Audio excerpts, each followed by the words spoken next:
let me know. I'll kickstart. Sir, it's live now.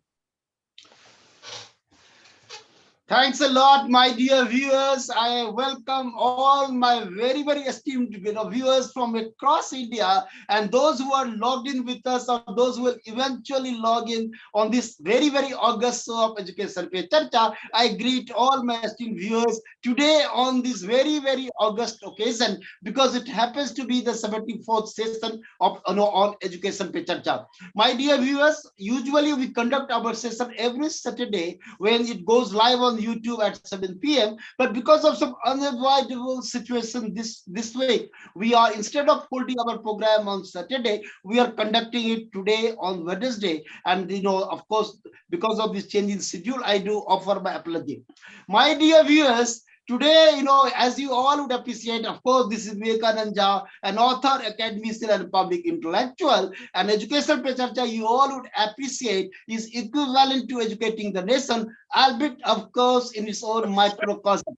My dear viewers, on the 17th of session, we have invited one of the pundits. I would like to describe today's very, very honored guest, Dr. Professor Sri J.S. Rajput Sahab, as a Pandit Rajput ji, a Padma Shri, a historian of impeccable short of record.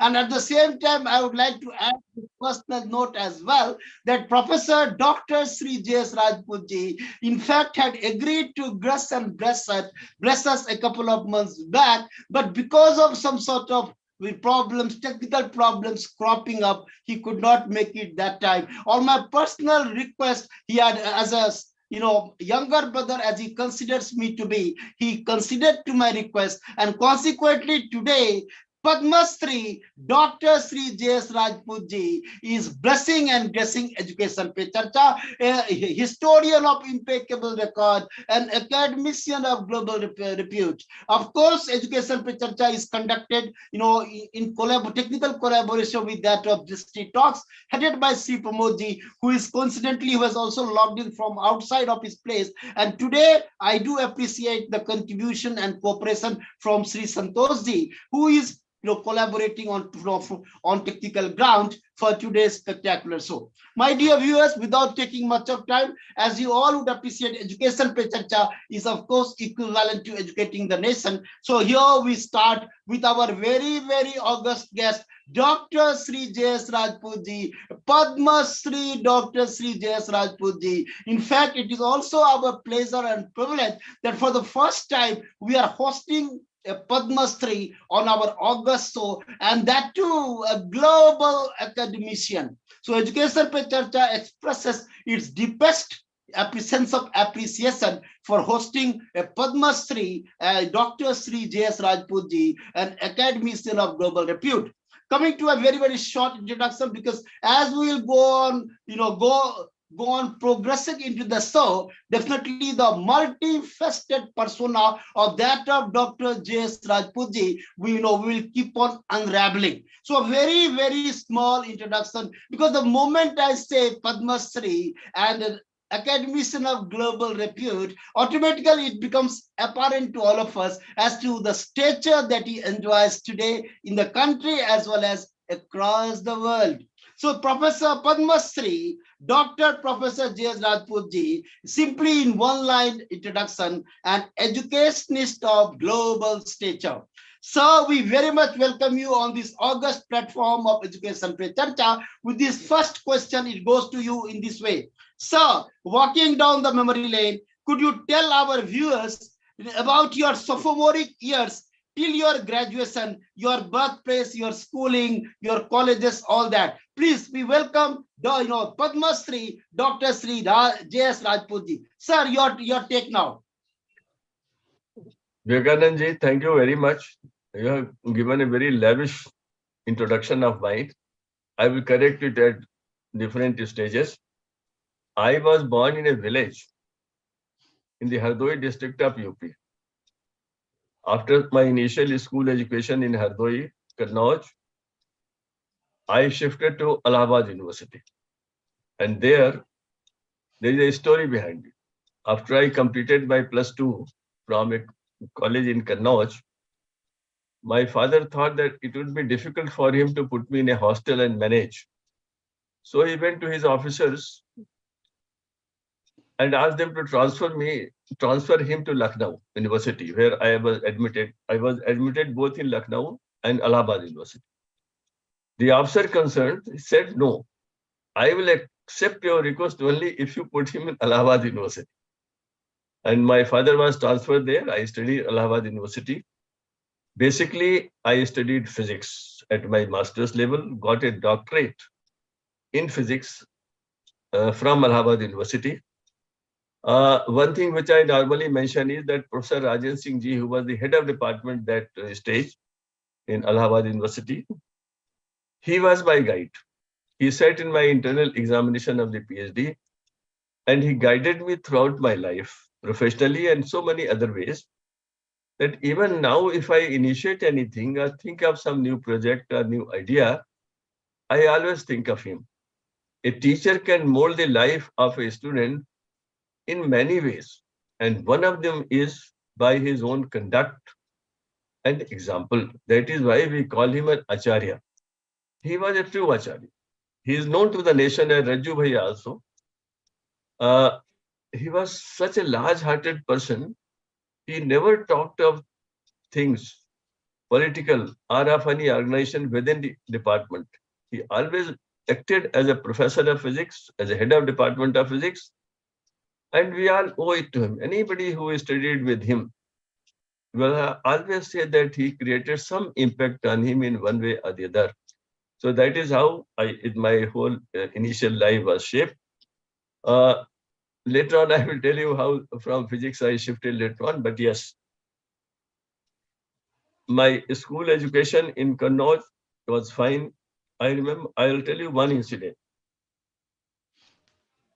In those days, it was very difficult to get a first class in these small towns in any board examination, 10th class or 12th class. My teachers expected that I should be doing well and maybe the school will get a first division that year. So one of the mathematics teacher was helping me, Mr. Sri Muhammad Ayub Khan.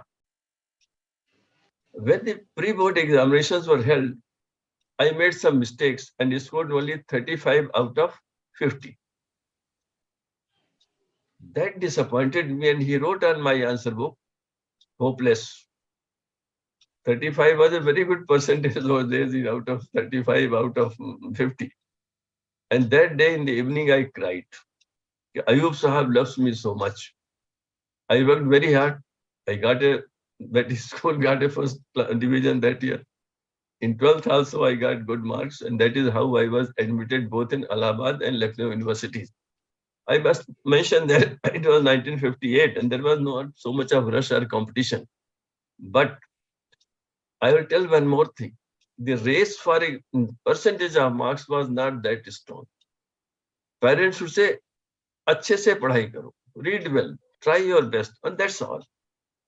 Nobody would send anybody to a coaching institute or anywhere else.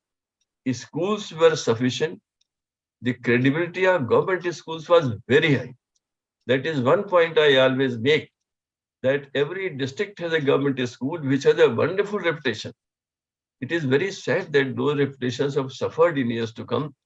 But I would say, yes, the marking systems which were replaced later on by new educationists have created a havoc in the system at this stage. Why Delhi University should have a central university admission test? Because of the factors which you know. There were colleges which produced 50 boys getting 100% marks in one subject. So many aberrations took place. All was not bad in our initial system.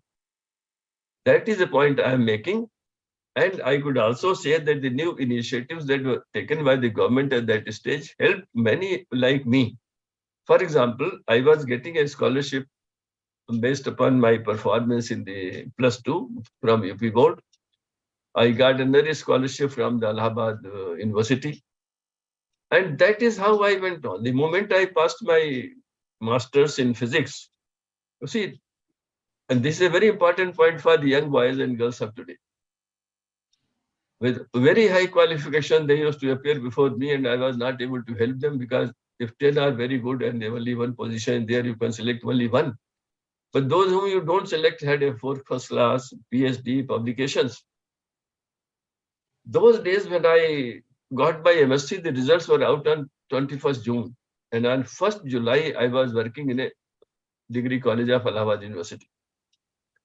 I never had to bother about jobs. Was so much of abundance of jobs was educated people, which is now not the position.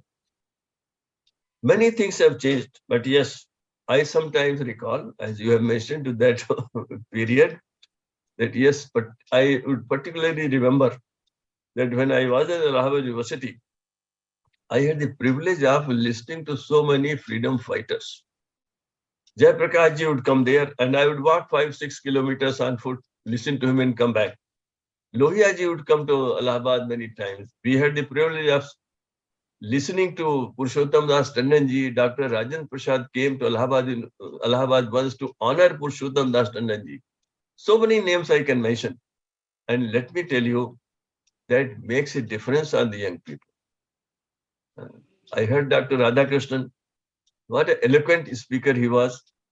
And people like Dr. Rajendra Prasad, we used to revere them because they had given up everything for the nation. That is what made us respect those people. And at that generation, many people were available at district headquarters, in villages also, who had sacrificed everything, and they were not known for accumulation of wealth and things like that. That has been the change over the years. Great, great, sir. My dear viewers, in course of his fantastic explication, just visiting or walking down the memory lane, our esteemed guest Dr. Sri J.S. Rajput ji says that he just mentions the name of Raju Bhaiya. My dear viewers, he was a great leader of RSS, Rashtriya Swayamsevak Sangh, and as he says, he was loved and admired by every single RSS worker, not only RSS worker. As sir has mentioned, whoever came in touch with him, they all, Raju Bhaiya had showered his love and affection on everybody, whoever had crossed their path with him. That was the greatness of Raju Bhaiya. One more an important aspect and dimension that he has mentioned, that while he was in his sophomoric years, such great freedom fighters, those who subsequently held the premier positions of the nation, like that of Dr. Rajendra Prasad, Sarvapalli Radhakrishnan, Purushottam Das Lal Tandonji, and scores of all those greats who would visit the college campus, our distinguished guests would listen to them with a rapt attention, and that was the trigger behind evolution of that of Dr. Padma Shri Dr. J.S. Rajput ji. Because my dear viewers, when sir was trying to share his experience, it readily came to a mind that a person's overall evolution, happens based on his, exposure as well as the experience, especially listening to the people who had already made marks in their lives. And such great people, scores of greats, he mentions, obviously contributed to shaping of Padma Shri Dr. J.S. Rajput ji, as we will come to know as we move forward in the program. Sir, very fantastically explained. Coming to the next question. Your profile speaks about your graduating into professorship at the age of 31 years in the NCERT. I think you're the youngest person to have become professor in NCERT. Your take on this, please, sir. I would say I was very fortunate. I joined the Banaras Hindu University Department of Physics as a lecturer in February 1968. And here again, I will make a mention of one small personal incident. I had joined BHU in February 68 and maintained my establishment in Allahabad. In July that year, I was finally leaving to shift to BHU, and I met one of my teachers, Professor S.K. Kaur, who later on became head of the physics department. So he told me two things. He said, now that you have got a doctorate, you have got a job, So the next 3 years, if you work very hard, it will help you throughout your life. You have done your research. Many people stop research after PhD and getting a job. Please don't do that. Use as much time as you can. He also told me that after a couple of years, when you get married, you will not have that much of time to do good work research. You will have other responsibilities also. So when I came to BHU, and I'm mentioning it particularly for those who may, young persons who may be interested, whenever I had wasted yeah, time in gossip or anything, my friends, 1 hour or 2 hours, that image of Dr. S.K. Kaur would appear before me. And he had told me to work hard and why I am wasting my time. And that made me work and work and work. After about 2.5 years, there was a vacancy in NCRT and I applied. My wife insisted that I apply. I was not keen because those days you become a reader only after 16, 17, 18 years. That was the position.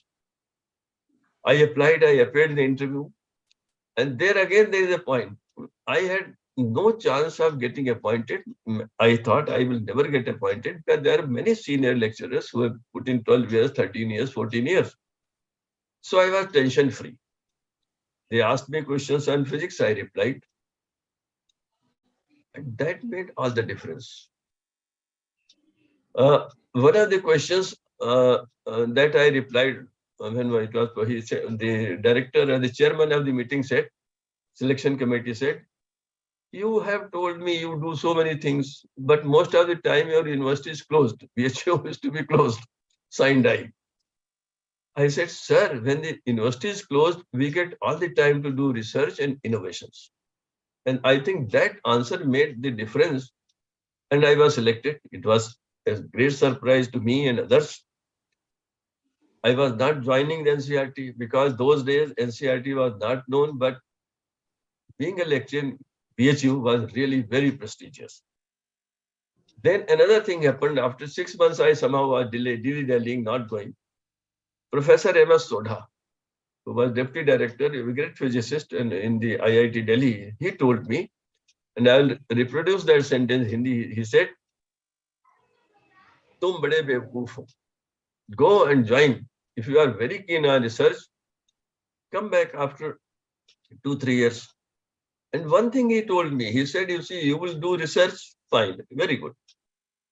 Some people will read it, maybe it will help. But if you write a chapter in NCRT textbook, millions of the children will read it, and that would benefit so many lives. Why don't you work? Consider that work very important. And within 3-4 days after this advice, and which was such a sincere advice, I went and joined Bhubaneswar. But there again, what happened? I was feeling a bit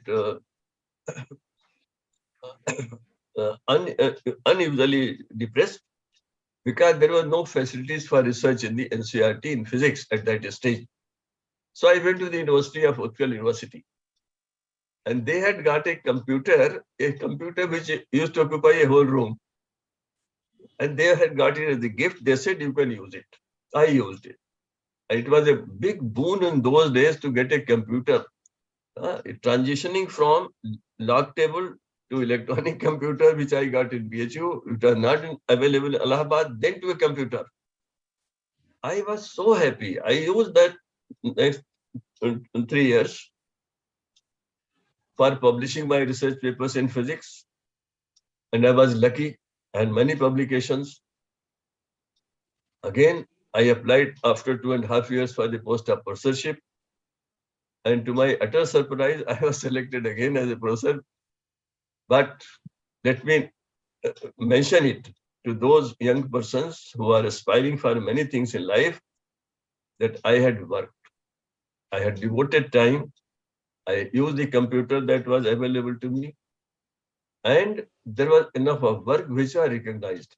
No, at that stage, nobody knew me except those who were doing research in that particular area in physics. Then I joined NCRT, came to Bhopal. In 1977, I became the principal of the institute and served there for 11 years. As you have mentioned, 31 years, maybe I can't say how many people had become professor, but those days it was not possible to become a professor in a university because there was no vacancies. There was only one post of professor. There used to be only one post of professor in every department. Allahabad University, only one post of professor of physics. BHU, only one post. So yes, that was important. It was surprising to me, to many others. But Vivekanand, let me also mention, all this also brought a lot of jealousy and its consequences that I suffered. But that we will not discuss. But the point is, the gist is, if I have to talk to my friends, I says, I was convinced hard work pays. That is the basic thing that I would say about my career. Then I later on, after principalship there in Regional Institute, now called Regional Institute of Education in Bhopal. We have 5 such institutes now. I came to Delhi, and then I was not keen to come to Delhi. I wanted to go to some other college, but my senior persons in the NCRT said, no, you are very senior, come to Delhi. And there another incident happened. I met Dr. Amrish Singh, who was a professor of English and used to write very well. He advised me to move out of NCRT. I applied in the ministry, so I was selected by the Union Public Service Commission in the post of Joint Secretary. I worked for 5 years. Then I became the head of the NCTE, National Council for Teacher Education. I was his first chairperson, worked there for 5 years, then came to NCRT. And that we shall discuss later on. But this is how has been my career progression. I have been very fortunate. I have been helped by many people. I am grateful to all those who helped me in my life. And I think later on, I took voluntary retirement in 2004 for some reasons. And after that, I devised my questions. We'll come to it. Come to it, sir. My dear viewers, when the very crux of what our distinguished guest just now has said, definitely it matters to all of us, whatever may be the age group, but indeed hard work is the key to success. And here is the august guest of ours who rose to the higher echelons of the bureaucratic positions, especially in the education sector, by dint of his hard work. And this is the very important message he is striving to convey, because he is the living exemplification of the same. Here, one very important fact I would like to mention, because sir has basically, he has had his education from that of Allahabad. My dear viewers, Allahabad holds a special distinction in terms of its, vice chancellors, father and son duo stepping into the, rising to the position of vice chancellors. That is Sir Ganganath Jha and his son Dr. Amarnath Jha, both father and son, went on to become the illustrious vice chancellors of Allahabad.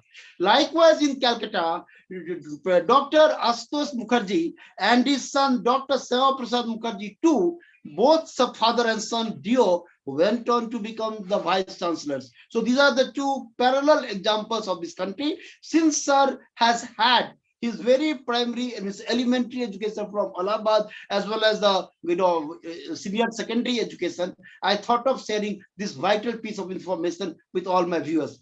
Sir, fantastic. Since I just stopped you because we have very, very important questions, sir. Coming to the next important question, you are also held the position of principalship, about which you already alluded, but our viewers would like to have something in details. You also held the position of principalship at the Regional Institute of Education, Bhopal, from 1977 to 88. Could you enlighten our viewers about your contribution as a principal of the institute? Please, sir. Yes. That was a great learning experience. You see, I was a researcher in physics. I continued my physics researches up to 1979-80. But in 77, I had to shift because my wife had also become a lecturer in the NCRT.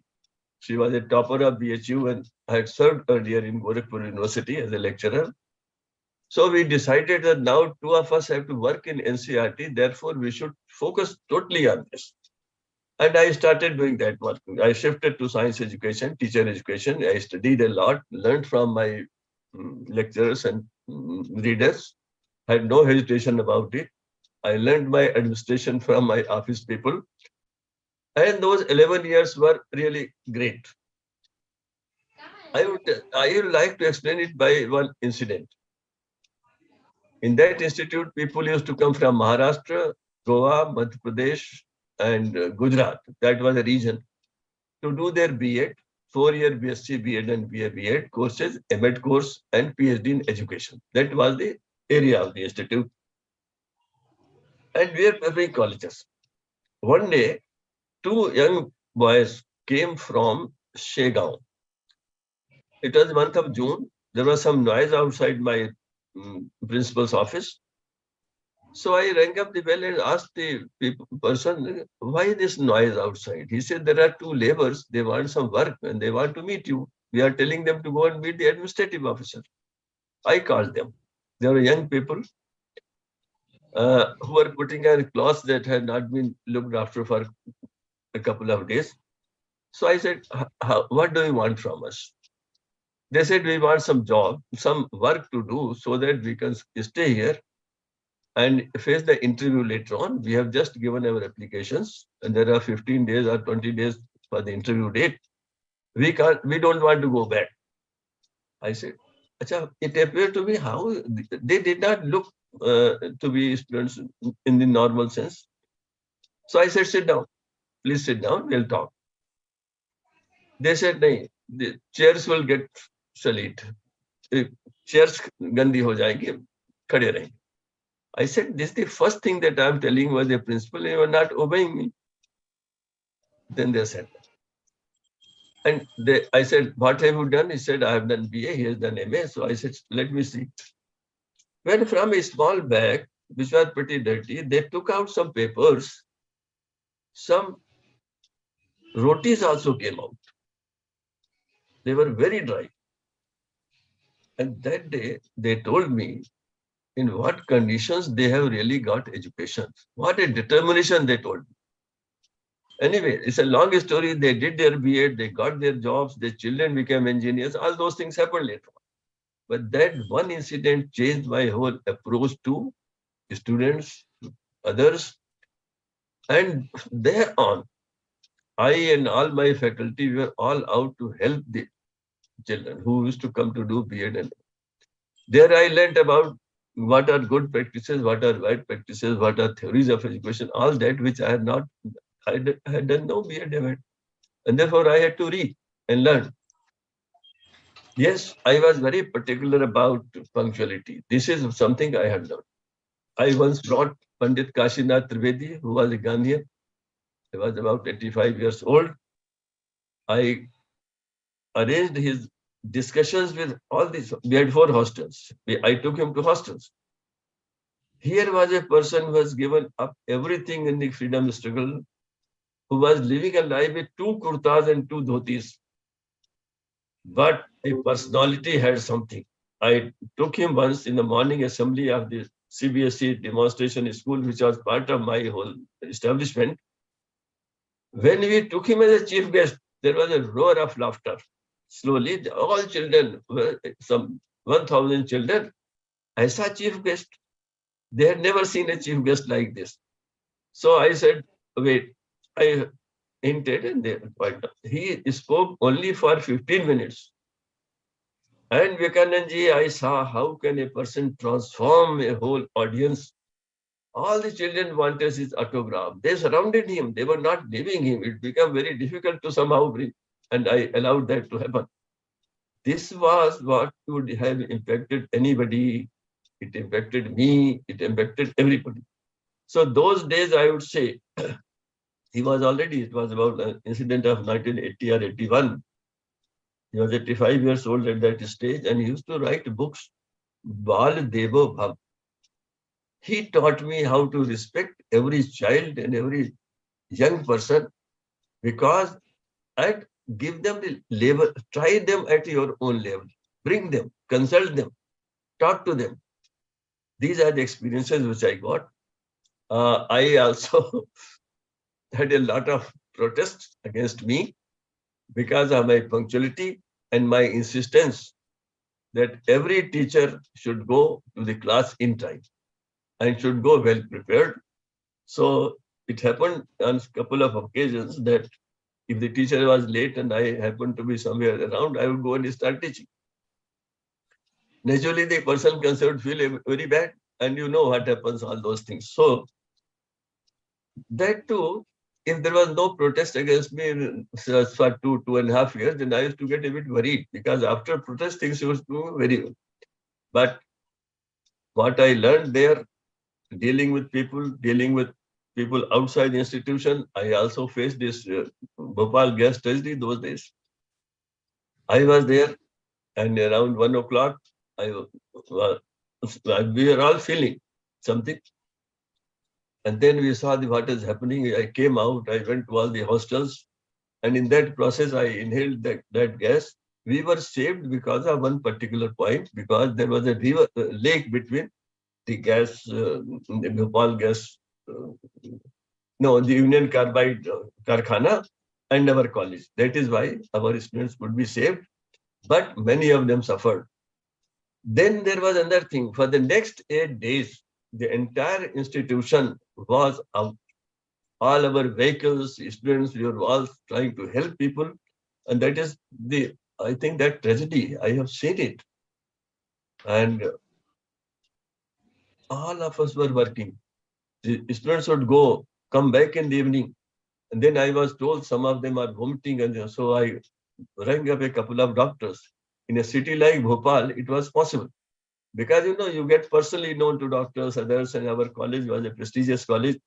So I got 4 or 5 doctors around 8:30 or 9 in the evening. They came, they pacified the children, they helped them.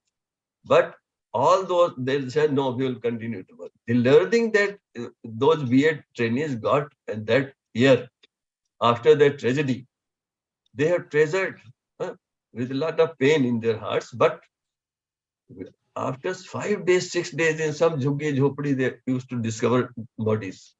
It was such a bad thing. And there was, in that respect, Vivekanand, this college is situated just by the side of Union Carbide Guest House, where Mr. Warren Anderson was staying. And we had a gate on that side which used to remain closed. And Warren and that person has to be taken to the airport and asked to fly back. There was some problem on this. And they did not wish to go from the main roads. So they tore away our gate, threw it outside, and took it from the college inside to the airport. I felt bad. My students felt bad. And later on, as you know, a lot of criticism happened of that, the way he was allowed to leave India. But Bhopal gas tragedy, those students, when I meet them now, many of them have retired. We all remember those days, but I'm grateful to all those things who have worked. Another thing we did at that time is small medicines, painkillers. We had a small dispensary and 2 doctors. They were also working. But they felt these medicines we don't have, and our budget was limited. But I spent money. Breaking the rules. That is one instance that I can say I broke all the rules. We purchased medicines and distributed with our doctors present. So I informed Dr. LP Malhotra, who was the director at that time. I said, I am breaking the rules. I have broken already, but I am informing you. He said, no, you go ahead and you spend as much as you like. We did it. That is, socially, we became conscious, and my children learned that also. So many such instances I can relate. But yes, being the head of an education institution requires so much of self-discipline and the consciousness that, yes, children are looking after me, my conduct, my behavior, the way I dress, the way I talk, the way I deal with other persons.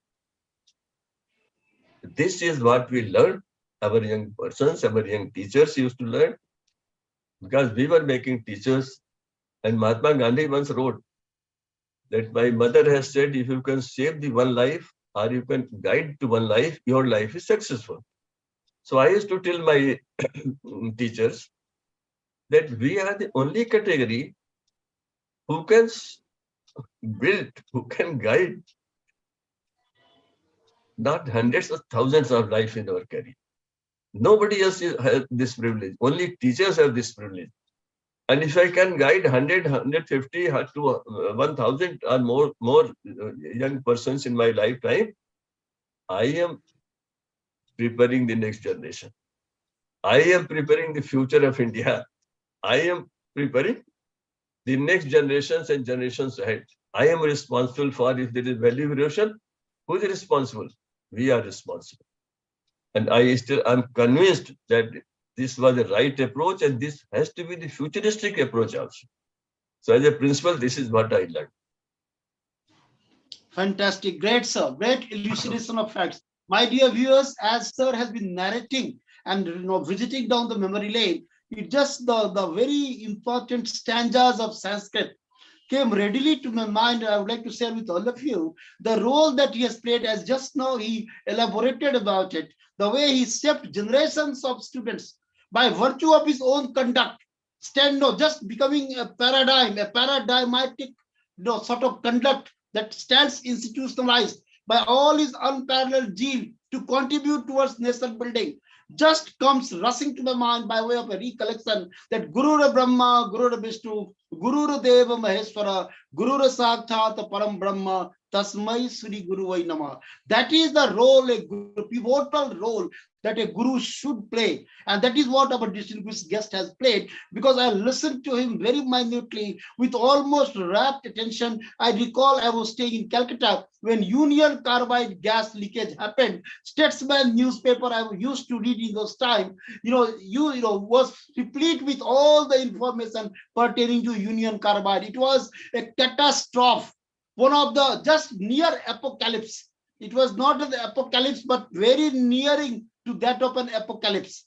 And there, our distinguished guest had played a role of a Samaritan, apart from that of playing the role of a distinguished educationist by way of presiding over the destiny of that institution, speaks a volume about his humanity, the human values that Padma Shri Professor Rajput, Sri Dr. J.S. Rajput ji had been showcasing, almost adds to his persona. Thanks a lot, sir, for furnishing us with all this sort of great information. Coming straightway next to the question, sir. Sir, next question comes in this way. You have already spoken about NCT role, so there is no question. B.Ed also, will come a little later. It is there pertaining to the next question. I straightway come to you, sir. You also wrote an important book, Education of Muslims in India, which was released by the Honorable Prime Minister Sri Narendra Modi ji. So could you share something about this book with our viewers? Your take on this, please. You see, I will tell this in a slight more detail. When I was in class 8th, my father was transferred to Kannauj, and this was in 1953 or so. I got admission in a school where I studied for next 5 years.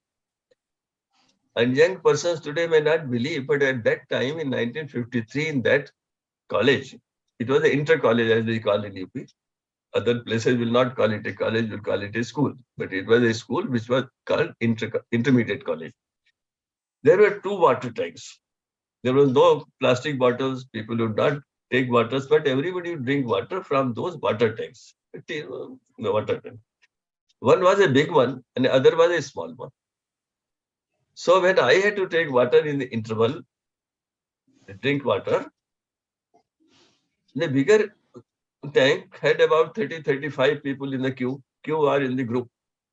And the other one has 4-5. So I went to the smaller one and drank water. And the moment I did this, those 35 surrounded me and said, Muslim tanki mein pani pee liya. This was shocking for me. I never knew there's a Hindu tanki and Muslim tanki. I had no experience. But I was shaken because I knew things about it. What is the difference? How in the social order, other things. I was not. My father in the evening asked me, what happened? Why are you looking so pale? Something happened in the school? I said, no, nothing happened. I'm okay. But when my mother was not in the listening area, I confided to him. I said, this is what happened today. I made the mistake of drinking water. He said, no, you have made no mistake. It is ignorance which says all these things. You have done the right thing. And he told me a story that day, which I have never forgotten. He said, Hazrat Muhammad Sahab used to pass through a particular area. A lady would throw garbage on him every day. But he would wish her well. When for a couple of days, there was no garbage for 1 or 2 days. Muhammad Sahab asked others, what is the matter? People said, she's sick. He served him. He looked after her, arranged everything for her. So my father told me in his own way, he said, I am no scholar of Islam, but if a person was so good, he is a devta. And why should we not give him as much respect as we give to other devtas of ours? That is how he put it. And that convinced me that something wrong is going on in this society. I moved ahead. That was always with me. I conducted a research in Bhopal. Why Muslim children leave school after 11 years, 12 years, 13 years. And this study was conducted by a very senior person in the districts of Etah, Etawah, Muradabad, and Muzaffar Nagar, UP, West UP. And we had a lot of findings which are relevant even now. But point is, in Bhopal, I did a couple of other high Muslim girls' education. Some PhD researchers were done under me. I had started doing research in education, and university has accepted me as a guide because of my publication. In NCRT, I was very conscious of this fact. I had also seen that the whole problem in India that impedes development and social cohesion generates somewhere where people, right or wrongly, bringing religions there. Religions are a reality. The different religions are a reality. We may use any terminology, but the fact is that their differences arises. Or whatever happens, people do link it. So I went to several Muslim Islamic scholars, Muslim academics, and I said, why don't you tell us the positive aspects of Islam? In the NCRT, I had invited Maulana Wahiduddin Khan to speak on the topic, spirituality in Islam. And we liked that lecture very much. So after having left all this, so I went to these scholars and I said, I want that whatever is positive in Islam must be known to every person, and this is your responsibility. Why don't you tell us how peace is to be maintained, how other religions are to be respected? Why don't you say that you accept all religions are equal? For me, mine is best. For you, yours is best. After all these discussions, and Narendra Modi ji knew about it in 1911 or 12 when I started this work. Earlier also he knew. Then this book was produced, and every chapter was discussed with the concerned author on a couple of occasions. Our idea is that education of Muslims in India requires a discussion on differences in the university level, other things, some level, and how the communities can be found out. I will tell you later on when you ask me about NCRT, how I did work on this there also. But this book is meant for creating an environment that positive aspects of every religion should be made known at the basic level to every citizen of it. That will bring a social cohesion and religious unity. This is our most important requirement. The nation will progress only when we all are together. We all are proud of Mother India, of India. This is the objective behind that book. But last point I'll mention about this. When this book was given personally to Narendra Modi ji, he has become the Prime Minister. and he agreed to release it. Then there was naturally, there was a delay from his office. So I met him during the award of this Padma Shri to me in 2015. I think it was April 2015. I said, the book is waiting, your time, other things. You had promised to release it. He said, I will do it. 25th June, I was asked to come with about 10, 12 people to the residence of the Prime Minister. But let me tell you, I was so much surprised and pleasantly surprised when 2 days before the thing, maybe 3 days, his office asked me, can the Prime Minister invite all the ambassadors of Islamic countries? Is everything, how is the book? Any controversy? I said, no, everything has been examined. And when the release took place on this 25th June 2015, all the ambassadors of around 65 Islamic countries and SAARC countries were present. And this book was released in their presence. A copy of this was given to each one of them. And this was sponsored by the India Islamic Secretary, Mr. Sirajuddin Qureshi. A copy was given.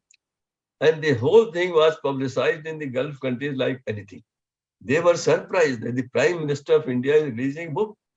But at the same time, let us also salute the ingenuity of the Prime Minister, his vision, that he invited all of them. And the speech he gave was on how ilm is appears only the highest mention is Hazrat Muhammad Sahab. Next thing mentioned in the Quran Sharif is ilm. And ilm, it all becomes that to get ilm, if need be, you should go to China. I mean, you should go to most difficult conditions, but learn, and learn. If this is Islam, everybody should know this is Islam. And naturally, that will add very, very solidly to the national unity and integration, social cohesion, and religious unity. Great, sir. Great. Indeed, my dear viewers, when Sir was explicating on such a magnitude of the work that is accomplished, because he is a brand ambassador, not only in terms of presiding over such a premier institute while spreading education, across the length and breadth of India, but he is a brand ambassador of promoting goodwill and amity between the citizens of India who appears to be at loggerheads with each other today. My dear viewers, Veda says, Ekam Sad Vipra Bauda Badanti, about which our great August, just now has said, that all religions, as all rivers merge into the sea, likewise all the religions lead to the same God. And I tell you, I would like to share this piece of information to all my viewers. As really I salute our distinguished guest, Dr. Sri J.S. Rajput sir, because he is thinking in terms of bringing amity between both the communities, because Swami Vivekananda had defined India as a Vedantist mind with an Islamic body. And therefore, when I was extremely worried about the ongoing scale of bitterness within the country, I spoke to Sri Sudhindra Kulkarni ji, the very illustrious advisor of Sri Vajpayee and Sri Advani. I told him, sir, how can we bring amity in the country? How can the harmony be established? He had said to me, and I would like to quote, because our August guest, what he said, Sri Kulkarni ji had almost said the same thing. He said to me, Vivekanand ji, we have to explain to Muslims and Hindus that they have to stay together. So this is their motherland, and they have to stay in goodwill, in harmony with each other. And as our distinguished guest says, that there is no other way out apart from living together in peace and harmony. Of course, the religious preaching has to be taught to the students exactly the way it is. They are incorporated in the in scriptures. There should be no distortion of actual religious preaching. And that is why I request our honored guest, sir, I request you on behalf of 1.40 billion people of the nation, since you already did a pioneering work, which was saluted by Honorable Prime Minister, when he had invited all the Gulf ambassadors of all Gulf countries.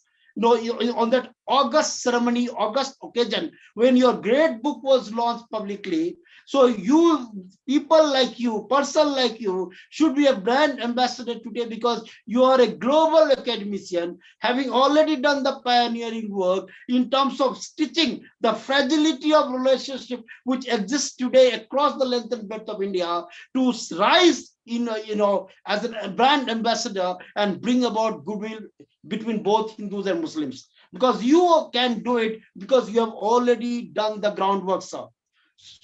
This is your responsibility also, because you are a very, very highly enlightened citizen and intellectual of this country, who had already done the pioneering work, who understood the sentiments of and emotions of Muslims, and consequently wrote such a great, means I would say a great book, which could metamorphose the overall mindset of the people of this country. Thanks a lot, sir.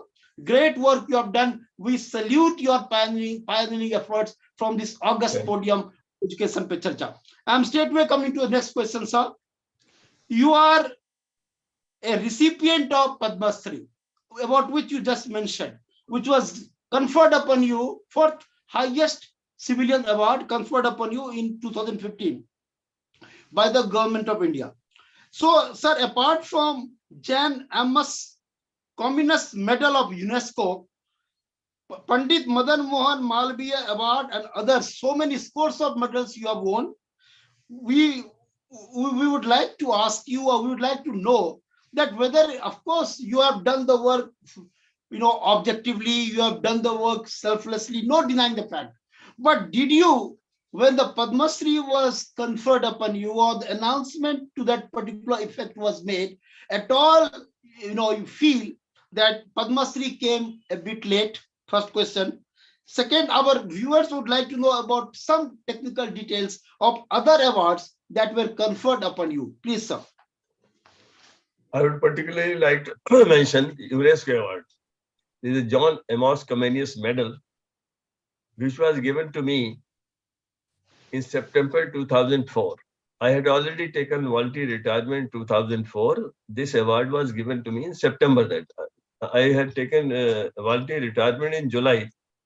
An award came to me in September for outstanding contributions in research and innovations. I was to go to Geneva. I and my wife were invited. We received our tickets. I was supposed to address 144 education ministers who were members of the International Bureau of Education. It was to be a special talk. The government of the day was against me. They had accused me of saffronization. I'm sure you will ask me about it. So they were quite perplexed. This man has got a UNESCO award, and the Minister of Education from India will also be there, and he will have to clap when Dr. Rajput speaks. And who is Dr. Rajput, who has saffronized education? So this great government of India of the day wrote to the UNESCO that the award may be deferred because Professor Rajput has violated the fundamental principles enshrined in the Constitution of India, and we are investigating against him. So UNESCO people rang up and they asked me, we have never heard this. It has never happened in our history. It has happened in the case of Nobel Prize for various reasons, but in UNESCO, change of government has never resulted in a government asking their own citizen that award should be deferred. I said, no, you are an intergovernment organization. You please go, accept what they have said. So the tickets were cancelled. I was also supposed to be the state guest. Both of us were supposed to be state guests of the government of Czechoslovakia and delivers 5 lectures there. All was sponsored by UNESCO. It was postponed. Why? That will come later on. So it's okay. The award was deferred as desired by government of India. But Dr. L.M. Singhvi once met me somewhere. He knew my work. And he said, why don't you go to a court? I said, Dr. Singhvi, I have taken voluntary retirement and I have decided not to take up any assignment. I will live on my pension. And that too I will earn. I will do academic work on my own. I will create my own work and do it. But I cannot afford to go to a court. He said, I will go to court. He filed a case on my behalf, appeared 6 times in the High Court of Delhi, and did not charge a paisa from me. Devoted so much of time. He had already stopped going to courts for the last 6-7 years. But he came out. He did this for me. The High Court imposed a fine of 2,000 rupees on the government of India, asked them to make a decision within a month. I got those 2,000 rupees, and government decided to withdraw everything where they could not find anything against me in the inquiry. That was very interesting. I got my award in 2009 in the UNESCO House in New Delhi. UNESCO wanted to organize it in the Ministry of Education, but the government refused. There was a very interesting thing. There was a joint secretary by the name of Amit Khare, who was a Bihar cadre IS officer, who was joint secretary looking after UNESCO. The minister asked him, you don't go to the function. He said, so long I am in charge of the UNESCO in the ministry, I will go to the function because a citizen of India is being awarded by UNESCO. It's a matter of pride and privilege. If you don't want me to go, change my bureau. He came. He later on became the education secretary. But yes, there were people who knew my work, who appreciated it. And whatever happened against me was because of political reasons. I don't have any ill will against anybody. But I got my award, and this is one of the most the story of how the governments work. But Vivekanand, I must say, in education, we need to show some grace.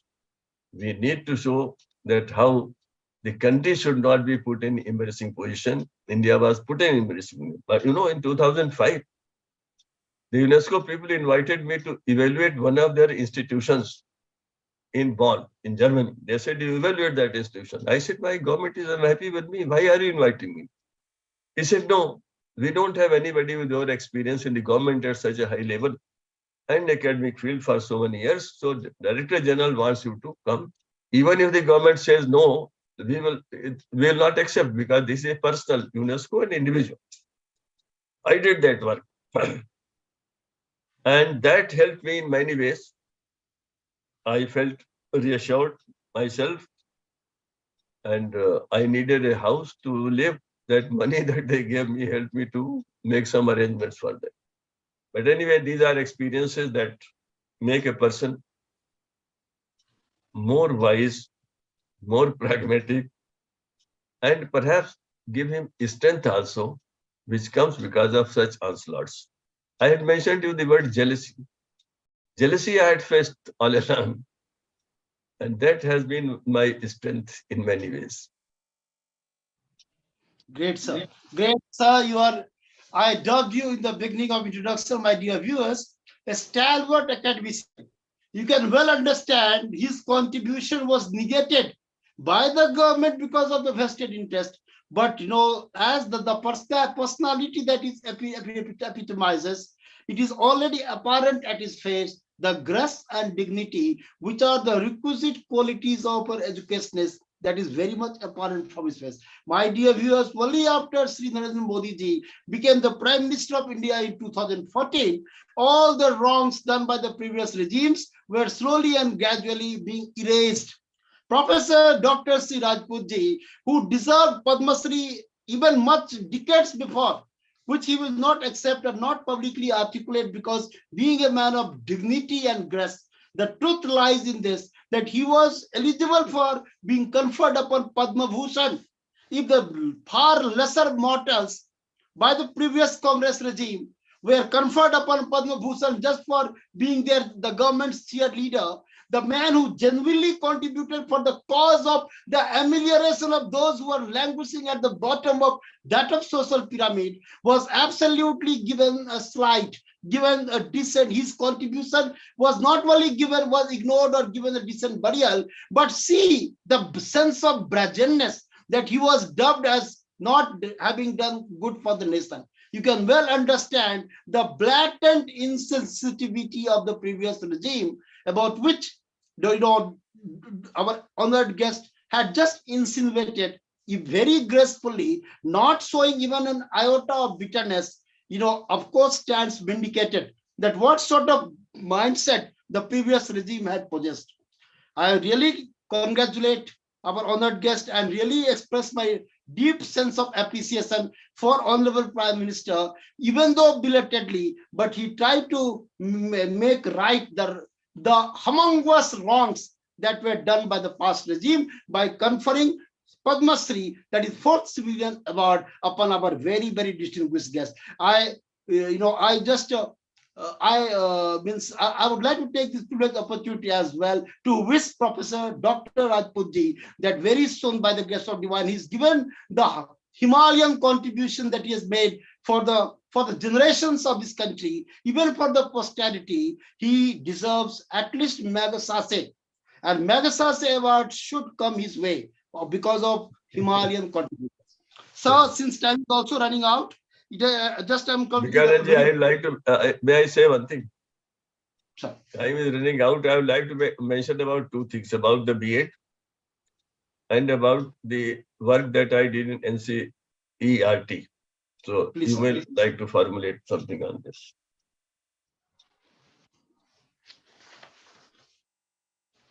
May I go ahead? Please, sir, please. Please. Right. You see, when I became the chairman of NCTE, the B.Ed correspondence courses were being used by several universities, government-funded universities, to generate resources. And the candidates were not getting the training and the academic equipment they should get.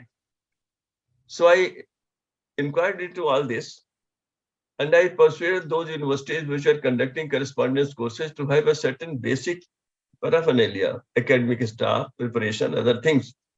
There were universities which had only 3 academic persons, and they were giving B.Ed to 45,000, 50,000. They were earning huge amounts, preparing buildings, other things. Commercialization has taken place rampantly, and we brought out certain norms and enforced them. 22 vice chancellors met in UGC. I was called, and they said, "Why are you interfering in our things?" And in one sentence, I told them, Parliament of India has asked me to prevent commercialization of education, and I shall obey it.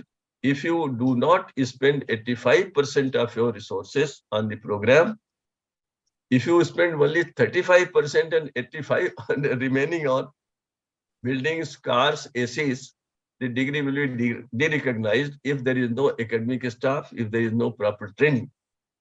And we did it. Many of them had to stop, even the very prestigious courses had to stop. But I also noticed that a lot of universities were selling degrees.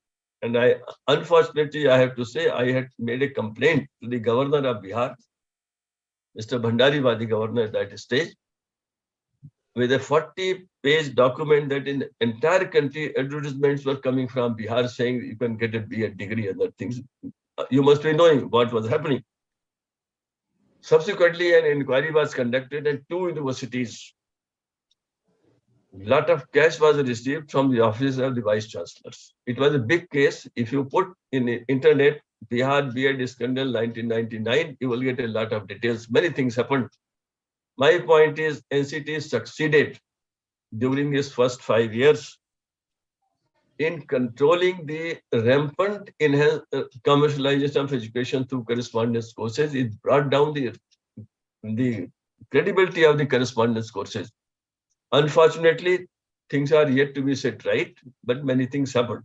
Now, the second thing that I would like to mention to your distinguished viewers, that in NCERT we proposed that we are developing a new curriculum. We had consulted as much as possible throughout the country. Our basic proposition, which received the nation's attention, which went to Supreme Court, was very simple. Children must be made aware of basics of all the religions of the people of India. Full stop. They should know the commonalities and learn to respect differences wherever these exist. This will strengthen secularism and social cohesion. And this statement was challenged in the Supreme Court of India. ये हिंदुत्व का प्रचार है. This is suffragism. And a huge controversy arose during those days. The Supreme Court of India in the March 2002 gave a stay order. And all our work of preparing new books, others, was expected to stop. We worked hard on it, on facts, on judgments, on recommendations of earlier bodies, because we were definitely convinced that this is the only way out for India.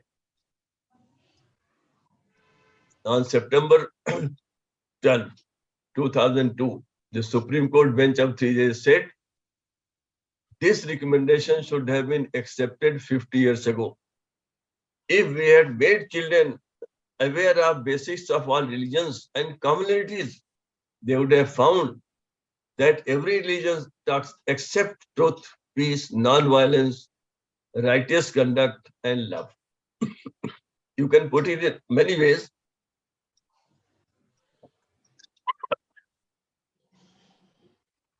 We put it in these 5 values. And they accepted our recommendation about the yes, Sanskrit, Vedic mathematics, and everything else. So what I want to tell you is,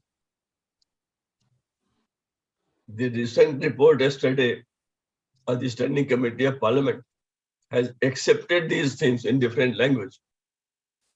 Education in every country must be rooted to culture, committed to progress.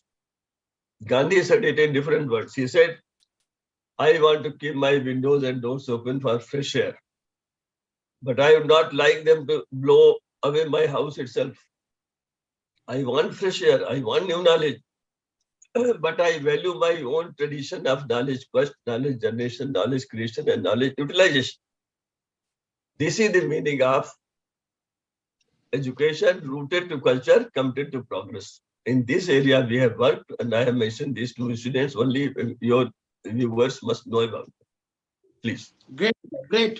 Great, sir. Actually, today, my dear viewers, we all have been enlightened by a stupendous contribution made by our august guest, who happens to be a global academician.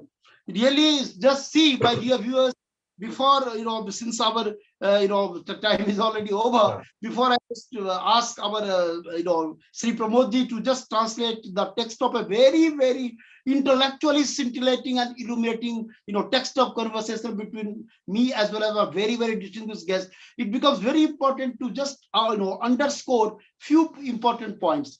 Just see the nation's trajectory since 1947, if we trace, and what Professor Dr. C. Rajputji has suggested or recommended, that it should be taught, the children should be taught to covet all the religions. They should know about all the religions to be equal. Where was the question of his blowing trumpet of Hindutva? But this has been what the bane of this particular republic, the institutionalized, you can say, the tragedy of this republic. As soon as you talk sense, you are outright dubbed by a section of people as being communal, as possessing some sort of Hindutva mind.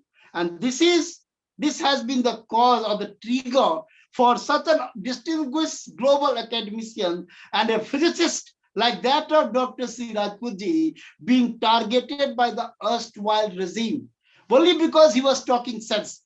He was talking about securing the overall security of Bharat Barsha, because nation's cultural mooding goes to that of Sanatan Dharma. So long as Sanatan exists, Bharat Barsha or India will exist. As he has very correctly mentioned, what Gandhiji said, that I am prepared to learn, but not at the cost of my own religion.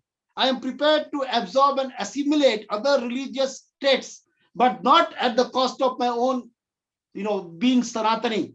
So this is the cultural mooding, cultural nationalism, about which Professor Dr. C. Rajputji has been speaking about in such glowing terms. I salute our honored guest today, not only for giving us invaluable time, and just interacting with me on so many myriad issues to enlighten the lesson, but being a very forthright educationist who steadfastly stood his ground despite series of crises seeking to engulf him in its extended tentacles, but he never budged from the sense of steadfastness and a sense of strong adherence to that of values and morality.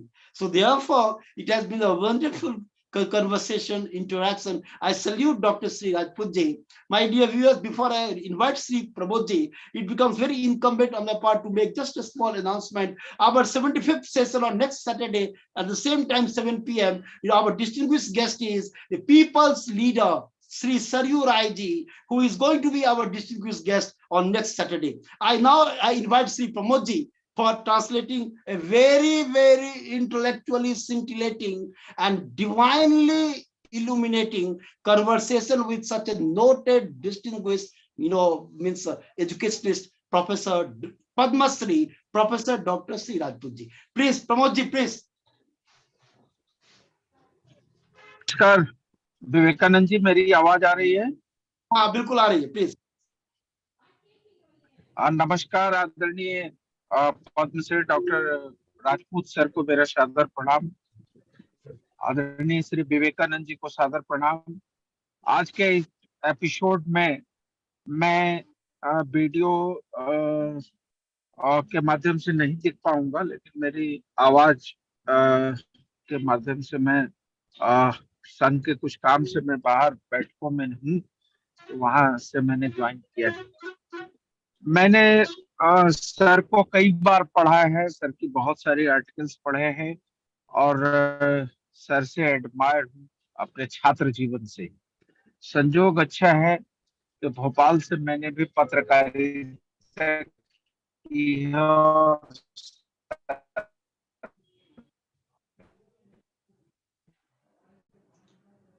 आवाज नहीं आ रही है Pramod ji. Hello Pramod ji, आवाज प्रमोद जी आवाज नहीं आ रही है। कोई बात नहीं, आवाज नहीं आ रही है। My dear viewers, Pramod ji is trying to connect with us from a very remotest part of India. So we are not able to hear him. Sir ने जिस प्रकार से राष्ट्रीय सर ने जिस आ रही है आवाज? हाँ, अब आ रही है, प्लीज। हाँ, अच्छा ठीक है। हेलो, हाँ, आप बोलिए प्लीज।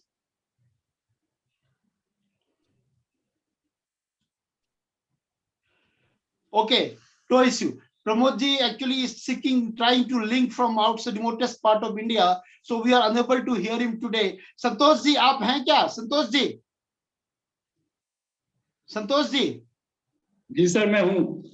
तो आप कुछ बोल सकते हैं कि आज का जो इतना बढ़िया चर्चा हुआ है हिंदी में? सबसे पहले सर को बहुत बहुत प्रणाम मेरे तरफ से, जयस राजपूत सर जी को। You can see,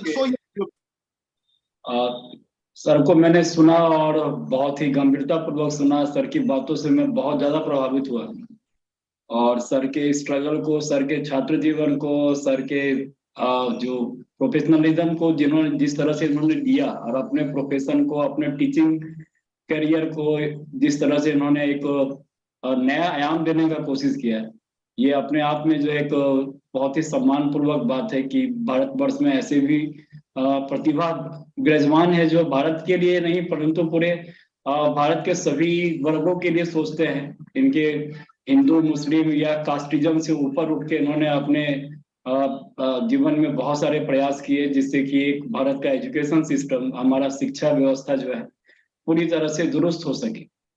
इन्होंने अभी भी अपना प्रयास जारी रखे हुए हैं। कई सारे जो हमारे यहाँ डिमेरिट्स है हमारे एजुकेशन सिस्टम में, जो भी खामियां हैं उनको दूर करने का अभी भी भरपूर प्रयास कर रहे हैं। तो ये सभी बातों से मैं बहुत प्रभावित हुआ सर, इसके लिए मैं आपका बहुत बहुत धन्यवाद करना चाहता हूँ। और मैं तो अभी आपसे क्या बात करूं, मैं बहुत छोटा हूँ आप लोगों के सामने। Thanks a lot. Thanks a lot, Toshji. My dear viewers, it has been a wonderful show today. I very respectfully salute our distinguished guest, Dr. Professor Sri Rajputji, the Padma Shri awardee, and of course, he has given us very invaluable time of his. I salute him. with my head bowed down, I really offer my deep obeisance to one of the stalwart global academician for giving us very, very invaluable time. My dear viewers, before I call today, Vivekananda ji, आपको बहुत बहुत धन्यवाद। आपने बहुत मेरी प्रशंसा ज्यादा की है। मैं बहुत सामान्य अध्यापक की तरह ही रहता हूँ, वैसे ही चाहता हूँ लोग मुझे वैसे ही रिकॉग्नाइज करें और हर अध्यापक अपने कर्तव्य को माने। लोग सब बाकी लोग जो आपके व्यूअर्स हैं वे अध्यापकों का सम्मान करें और उनकी सहायता करें जहां तक संभव हो। आपको बहुत बहुत धन्यवाद। Thanks a lot, sir. My dear viewers, before I come today, last announcement once again, duplication or last announcement. Our next Saturday, that is 75th Platinum Jubilee celebration on Education Pe Charcha. We are invited the August, so on 75th session of Education Pe Charcha. With this, I welcome all of you and I return all of you to the stage, back to studio once again to reappear or to return on next Saturday at the same time. That is on the 24th of December. We'll be back again. Thank you. Thanks to all. Thank you. Santosh ji disconnected. Thank you.